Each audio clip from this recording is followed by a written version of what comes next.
Bonjour, c'est la minute paracha de Mira Neshama, Balak.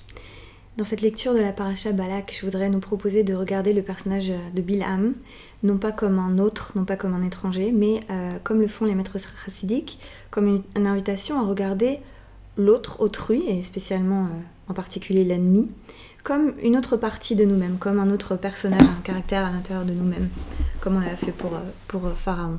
Donc s'identifier, en quelque sorte, à Bilham. Et voilà que Bilham, au verset 4 du chapitre 24, nous dit, de Bamidbar, nous dit, se décrit lui-même comme quelqu'un qui entend la parole de Dieu et qui ouvre les yeux, et qui est dit plus précisément Nofel Galou Yenaim, qui est tombé et qui pourtant a les yeux qui voient, a les yeux ouverts, a quelque chose qui est révélé dans ses yeux.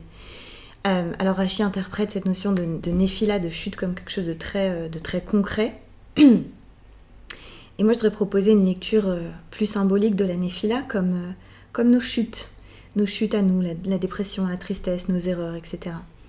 Et au moment où on s'apprête à rentrer dimanche avec le 17 de Tammuz dans les 3 semaines qui nous mènent vers Tisha B'Av, c'est vraiment une invitation à chuter en conscience, c'est-à-dire à se laisser tomber, à tomber pour pouvoir rencontrer nos chutes, nos tristesses, nos deuils, nos vulnérabilités.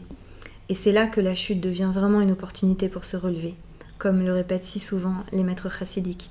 Alors je voudrais partager avec vous cette parole de sagesse du Rebbe de Karlin, le Karliner Rebbe, qui dit Ki ha'adam tzarich letorer dafka be'et shnechasher etzlo, parce que l'être humain doit se réveiller précisément, spécifiquement, au moment où il fait noir chez lui. Donc voilà l'invitation de se réveiller, non pas par accident, mais en conscience, spécifiquement au moment où on s'apprête à rentrer dans les 3 semaines.